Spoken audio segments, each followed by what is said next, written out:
Olá pessoal, tudo bem? Eu sou André Tesser, você está no nosso canal Dialogando Direito e hoje a gente vai continuar a conversar sobre as tutelas provisórias de urgência, mas hoje a gente vai conversar um pouquinho, talvez de uma forma um pouco mais livre, sobre essa construção tão brasileira que é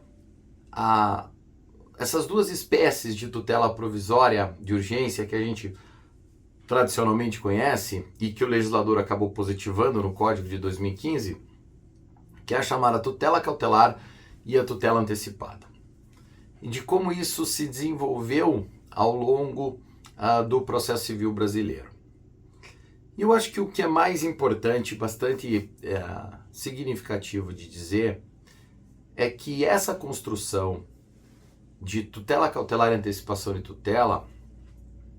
especialmente sob o ponto de vista teórico, sob o ponto de vista da doutrina, é algo bastante marcante no direito brasileiro. Talvez nos sistemas jurídicos aí de tradição romano-canônica, como o brasileiro, né, essa construção de separar tutela cautelar e tutela antecipada de uma forma bastante clara, ou com bastante clareza, desde quando essas discussões começaram a aparecer na doutrina brasileira, é algo bastante peculiar, ou diria até bastante característico, melhor dizendo, do Brasil em comparação com outros países. Me recordo, por exemplo, de uma passagem de um artigo do professor Eduardo Ricci, professor italiano, né, como o nome já meio denuncia, em que ele falava que essa construção teórica brasileira da separação, da nítida separação entre provimentos de natureza tipicamente cautelar e provimentos de natureza tipicamente antecipatórios, é uma construção teórica brasileira, então, muito robusta e que, no entender dele, Eduardo Ricci, até mais sofisticada e mais correta que tudo aquilo que, por exemplo, a doutrina italiana escreveu sobre o tema. Ou que, nas palavras ali do Eduardo Ricci, né, ele se afiliaria mais à construção teórica brasileira que explica o fenômeno do que as soluções teóricas construídas lá na Itália. Isso é bastante importante, considerando que a Itália é o país onde, a gente pode dizer isso, né, onde, em primeiro lugar, foi estabelecida essa preocupação doutrinária na construção de um sistema de provimentos de urgência, né, cautelares, e depois essa admissão também de natureza antecipatória. Isso desde a obra célebre, clássica de 1936, do Piero Calamandrei, né, Introduzione allo studio sistematico dei provvedimenti cautelari, Introdução ao estudo sistemático dos provimentos cautelares, que sem dúvida é a primeira grande monografia mais robusta sobre o tema, assim, né? Escrito só sobre isso, pensado sobre isso, e é um livro em que o próprio Calamandrei, uma obra em que o próprio Calamandrei, ao final dela, diz da importância do estudo dos provimentos cautelares aí no momento de reforma do processo civil italiano. O que acabou acontecendo no Brasil é que, até por conta dessa influência do processo civil italiano no nosso Código de Processo Civil de 1973, marcada muito aí pela própria influência do professor Liebman sobre o professor Alfredo Buzaide, que foi o primeiro relator do Código de 73, depois ministro da Justiça, quando o Código foi finalmente publicado. Toda essa influência do processo civil italiano também aparece lá nos provimentos cautelares ou nos chamados provimentos de urgência, especialmente quando você, por exemplo, compara o antigo artigo 798 do Código de 73, que falava do poder geral de cautela, com o artigo 700 do Código de Processo Civil italiano, até hoje na sua redação e com algumas alterações, e você vê que os dois são muito próximos nessa questão de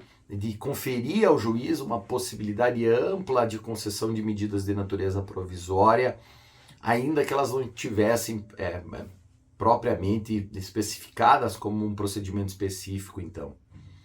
Isso é muito marcante, essa similaridade, né, nesses dois aspectos é muito interessante e ela se apresenta e se afigura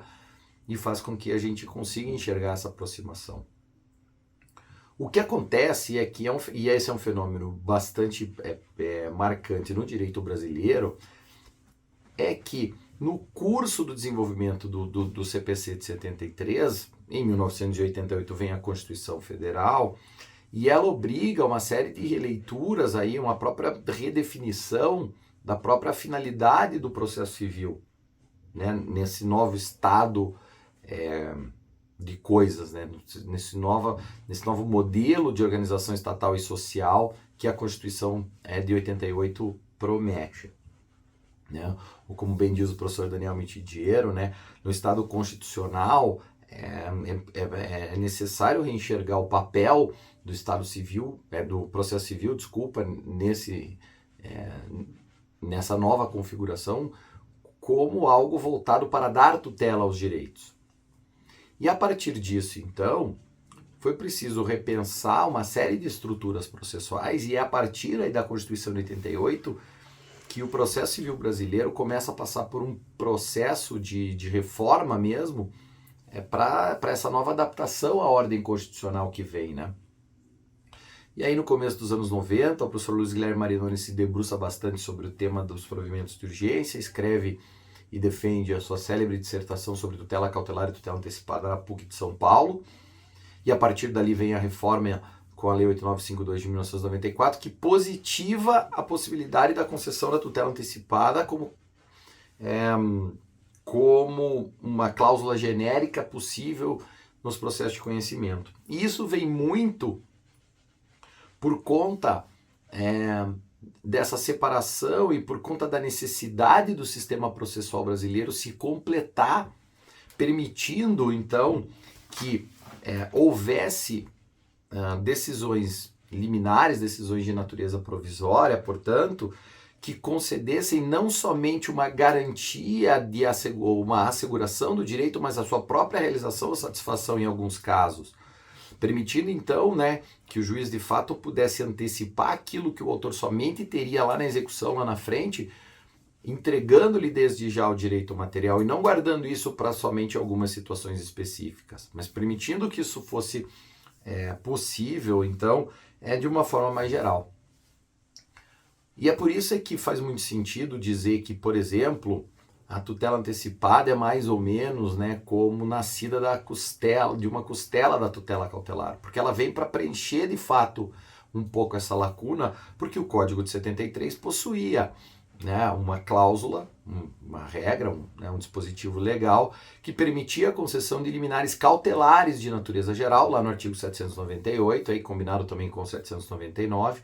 mas não o fazia para medidas puramente satisfativas, né, que entregasse o direito desde já ou realizassem plenamente o direito. E é justamente por isso também, me parece, e aqui é uma visão um pouco minha, assim, também, é por isso que a doutrina brasileira, então, também tratou muito de criar quase que um sistema de identidade entre antecipar e satisfazer, né? Justamente porque a técnica da antecipação da tutela veio para permitir a concessão de liminares de natureza satisfativa, é que nas novas redações do artigo 273, do 461, parágrafo 3º do CPC, reformado, do 461A, tudo lá no CPC de 73, tudo isso veio para poder se somar à possibilidade da concessão de liminar cautelar. Então, é natural, ou foi natural, que a doutrina brasileira também enxergasse quase que uma identidade entre antecipar e satisfazer, quando na verdade a coisa não é bem assim, né? Antecipar é entregar antes, satisfazer tem a ver com o resultado que eu trago para o direito material discutido no juízo. Não tem a ver com o momento em que isso é concedido, né?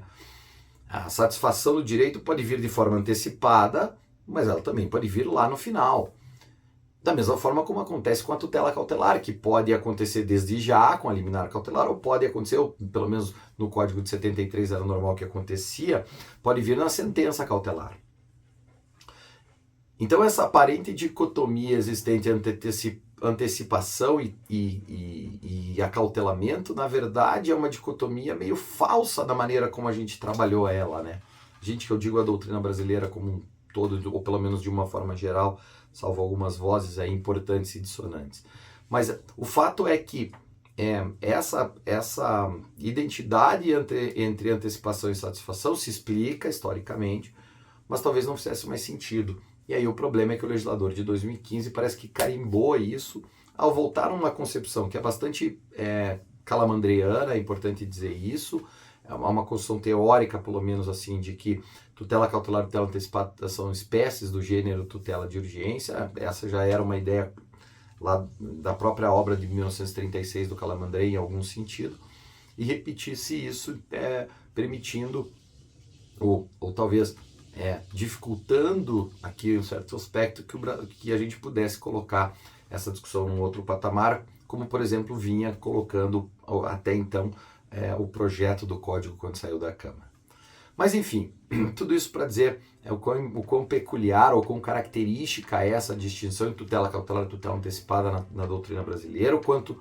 nós temos uma doutrina bastante evoluída e sofisticada sobre esse aspecto, e à luz do novo código, especialmente com a questão da estabilização da tutela antecipada antecedente, o quanto essa discussão ainda continua relevante